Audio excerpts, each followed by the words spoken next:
શું ભારત અને ચીન પાસે કાચા તેલનો બેકઅપ ઝડપથી ખતમ થઈ રહ્યો છે? આ હું નથી કહી રહી, પરંતુ અમુક રિપોર્ટ્સ પ્રમાણે આ સામે આવ્યું છે. શું છે સમગ્ર માહિતી? વિગતે ચર્ચા કરીએ. નમસ્કાર, આપ જોઈ રહ્યા છો ચક્રવાત ન્યૂઝ. હું છું આપની સાથે નિધિ.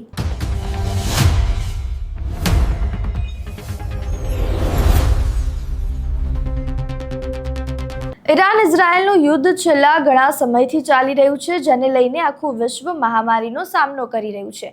ક્યાંક તેલ ખતમ થઈ રહ્યું છે તો ક્યાંક એલપીજી પીએનજીનો જથ્થો. પરંતુ આ યુદ્ધ ખતમ થવાનું નામ જ નથી લઈ રહ્યું. અમેરિકાના પ્રેસિડેન્ટ ડોનાલ્ડ ટ્રમ્પ દ્વારા ઈરાન સામે યુદ્ધમાં થોડા દિવસ માટે સીઝફાયર કરવામાં આવ્યું હતું. તે દરમિયાન જ પાકિસ્તાનની મધ્યસ્થીમાં પાકિસ્તાનના ઇસ્લામાબાદ શહેરમાં ઈરાન અને અમેરિકા વચ્ચે વાતચીત થઈ હતી, જેમાં અમેરિકાએ નિરાશા સાથે પાછું જવું પડ્યું હતું. વાતચીતથી કોઈ રસ્તો નીકળ્યો ન હતો. સ્ટ્રેટ ઓફ હોર્મુઝ અત્યારે બંધ કરી દેવામાં આવ્યો છે, જેને લઈને હવે ક્રૂડ ઓઇલ અને બીજી જરૂરિયાતની ચીજવસ્તુઓ સપ્લાય નથી થઈ રહી. સ્ટ્રેટ ઓફ હોર્મુઝ એ રસ્તો છે કે જ્યાંથી દુનિયાનું 20%થી વધુ તેલ પસાર થાય છે. દરરોજ લગભગ 2.1 કરોડ બેરલ તેલ અહીંથી નીકળે છે, પરંતુ ઈરાન અને ઇઝરાયલ વચ્ચેના તણાવે આ રસ્તાને યુદ્ધનું મેદાન બનાવી દીધું છે. હવે આ સમગ્ર બાબતે ભારત અને ચીનને મોટો ફટકો લાગ્યો છે, કારણ કે સ્ટ્રેટ ઓફ હોર્મુઝમાંથી આવી રહેલો જથ્થો હવે ખાલી થઈ રહ્યો છે તેવું જાણવા મળી રહ્યું છે. બ્લૂમબર્ગના અહેવાલ અનુસાર રશિયન તેલ જે સમુદ્રમાં જહાજોમાં સ્ટોક હતું તે ફેબ્રુઆરીમાં 2 કરોડ બેરલ હતું, જે હવે ઘટીને 50 લાખ બેરલથી પણ ઓછું થઈ ગયું છે. લાલ સમુદ્ર અને હોર્મુઝમાં હુમલાના ડરથી શિપિંગ ઇન્સ્યોરન્સના દરોમાં 40થી 50% વધારો થઈ રહ્યો છે.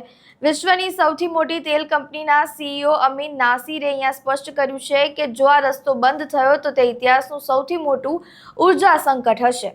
હવે અહીંયા સવાલ એ થાય છે કે ભારત અને ચીનને કેમ સૌથી વધુ ફટકો પડશે?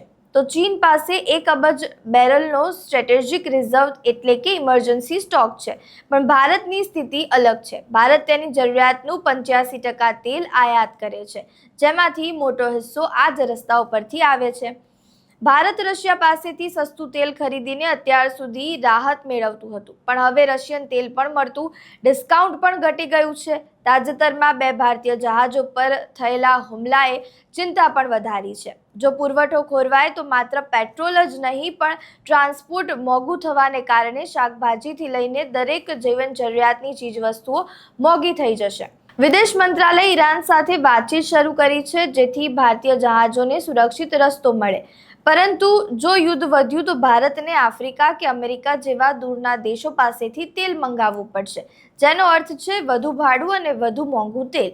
ચીનના રિફાઇનર્સ પણ હવે ડરી રહ્યા છે. તેઓ હવે ખાડી દેશોને બદલે અન્ય વિકલ્પો શોધી રહ્યા છે, જેના કારણે વૈશ્વિક બજારમાં તેલ માટેની ખેંચતાણ વધશે.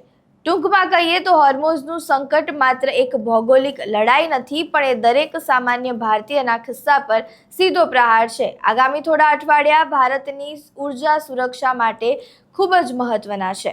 આ સમગ્ર મામલે તમારું શું માનવું છે? તમારા મંતવ્યો અમને કમેન્ટ બોક્સમાં જરૂરથી જણાવજો. વિડીયો પસંદ આવ્યો હોય તો લાઇક, શેર, કમેન્ટ કરો અને અમારી ચેનલને સબસ્ક્રાઇબ કરવાનું ભૂલતા નહીં. નમસ્કાર.